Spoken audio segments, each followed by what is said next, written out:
I had the blood test. Yeah. The other invasive procedure that everyone is scared about only happens if there are signs in your blood test that you could be vulnerable. The blood test is like any other blood test you have. Then they mark it up to tell the labs what to check for. Yeah. So there's no difference between a prostate blood check and any other. What matters is the sticker that they put on the blood that's taken, which tells the labs what to check for. Yeah. If you come back, look, black men over 50 are 4 times more likely than a Caucasian man to get prostate cancer. Since I turned 50, I had what I called the old man's health check, where I went and checked blood, cholesterol, and all of the other life-threatening things, and I go back, and I have that done regularly.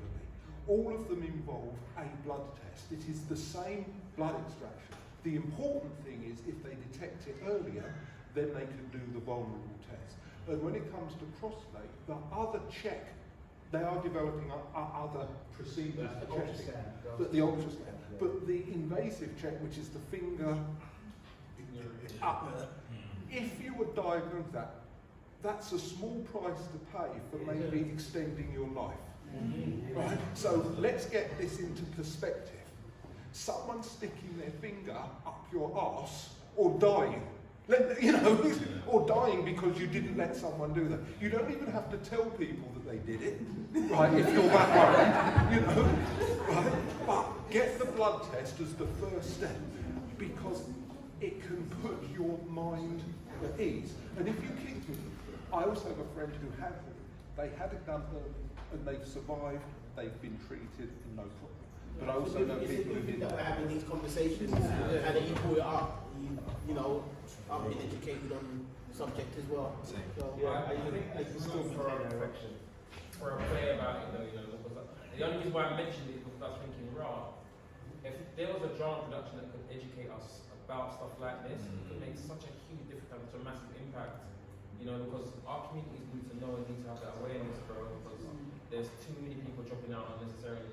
Yeah. I wanted to ask you, because this focuses on mental health, there's clearly scope for a series of things which are educational as well as interactive to bring out the fears and the prejudices that sit within our community. One of the things that tonight has done is for all the black women here, none of the men would be here without you. But for the black men, despite all the prejudice we receive, why is the world so scared of us? Yeah? There are no black supremacist movements, there are white supremacist movements against us. But despite all of the things aligned against us, seeing the actors on stage and hearing the audience, what it says to me is if I died and there is reincarnation, despite all the things, I would still only ever want to come back as a black man. You know what? You know what's good? I feel like a little bit of a fraud because I was with the group before. You're not black. But I was a part of the group before. I only joined back again on Monday, but because I was off work, I usually work on Mondays, and it happening on Mondays, I wasn't able to do work and be a part of the drama group. So while I'm on holiday, I just jumped in and they said, okay, come and be a part of the show. But they all devise it and we all devise it together and we come up with the piece and we create it. But what was interesting tonight is for the first time ever being part of the group, we had a woman's influence and she was able to direct the scene, and come up with a small bit. Now the bit that Anne-Marie came up with, she said, Kwame, rise, stand up, okay? And look like you're coming out and you're fighting the depression and the demons that are on top of you, yeah? Not one person or who we've ever worked with in the past comes up with those ideas. It's always an idea where if someone's down and out, break that person, break that person, break that person. Let's see how they survive. Okay, we get on top of that person until they're completely broken. Yeah. So it was good to get a nice female spin on things, just to show an alternative. Even add some women to the group as well. Just to show. So thank you for that, Anne-Marie. It was good to see. I apologise for dragging you out, Anne-Marie. We've got about 5 more minutes to have to wrap up at 10 o'clock. Is there any feedback you can give us about what your experience was tonight. Would you enjoyed it? Would you, what did you like and why? Can you give us some feedback so that maybe we can leave off on a nice high? Sorry, I don't know what I'm talking about. There was a scene in particular that stood out to me for the way it was choreographed. I've got ADD, so I can't remember exactly what happened, but there was two different conversations taking place on the stage. Oh, the background. And it was like, you're acting in this side while they were paused, and then this side picked up. It was a very good use of the platform stage. It was so well orchestrated, and it just captivated my attention 2,000%. So I was really impressed with the way that was done, and I thought it was something that really ought to be replicated and utilised in other areas. Thank you. Anything else about your experience tonight? Yeah. Okay, so started at 7, okay, and he went on to 10. And then when you said, oh, that's the end, I thought, right, what's happening? But to get us all involved was not what I was expecting, but I'm glad you did it. Thank you. Well done, Mr. Diggs.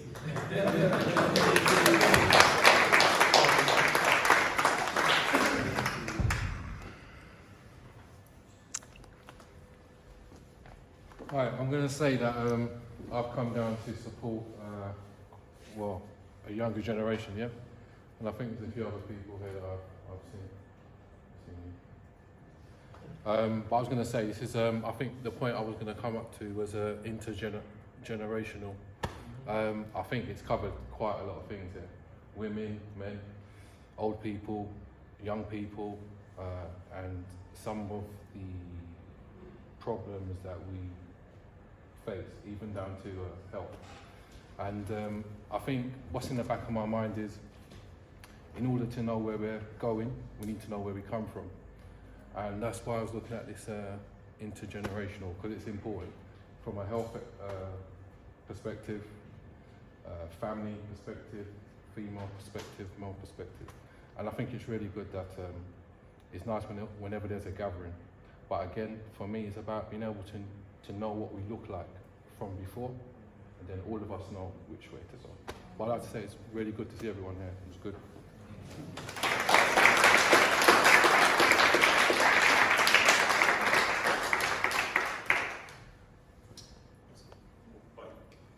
What's next? And first, I really enjoyed it. Thank you. And how do we join that and help you through? I don't know if that's going to come next, but Yeah, so what we do, we tend to work sort of 8 to 12 week cycles. So we'll start off on week 1 and then sort of work to week 8 or week 12 or something. And by the end of that cycle, we've created a new piece. And then we'll perform that piece as many times in the community as possible. And then we'll take a couple of weeks rest, and then we'll start again with a new bunch of people along with the same bunch that were in the last show. So we keep on growing. We've been doing that from, I think from 2019, we've been doing that on a Monday night in Brixton. And I suppose the shows have always been Kwame in the lockdown, Kwame and COVID, Kwame and whatever, I can't remember all of the shows. We've done lots of Zoom performances during the lockdown. And I suppose we kind of took I took the idea that it's a bit like the adventures of kind of character. So my only closest thing I can think of, James Bond, there's loads and loads of James Bond films. It's the same character on a different adventure. And so what the performances that we've been doing, they've always been Kwame and whatever that we can kind of bring it up to date with. Kwame and COVID-19, Kwame and lockdown, Kwame and Tier 4. Do you remember Tier 4 during the lockdown? We did a piece about that. So we specifically Tony Sewage and the Race Report. Some of you may remember. We kind of we tried to make a new piece out of that. So there's lots and lots of contemporary issues that we kind of draw on in that cycle. But we always are recruiting and looking for new members to join the old members so that the cycle continues.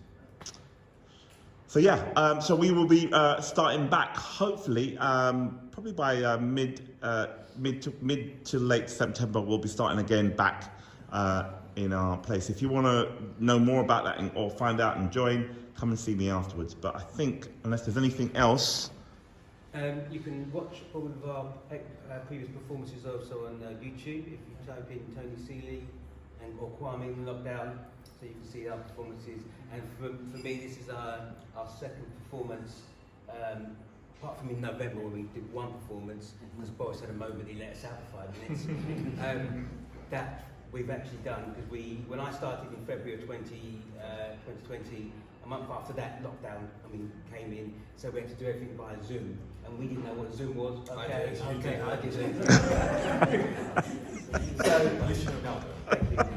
So trying to create something that us elder generation or mature generation have no idea about, to do Zoom in our own bedrooms or front rooms and put on a production was a really, really big challenge, because some people are using iPhones, some people are using Samsung phones, some people are using computers, and to have to put it all together. And our first show was being live as well, and that was streamed in Australia, Africa, America. Oh, it was amazing. Yeah. So that for us was another milestone and a first as well. So I'm really privileged to be here on this stage with a fantastic crew. So thank you all. Thank you. thank you very much. That's the end of it. Thank you. About.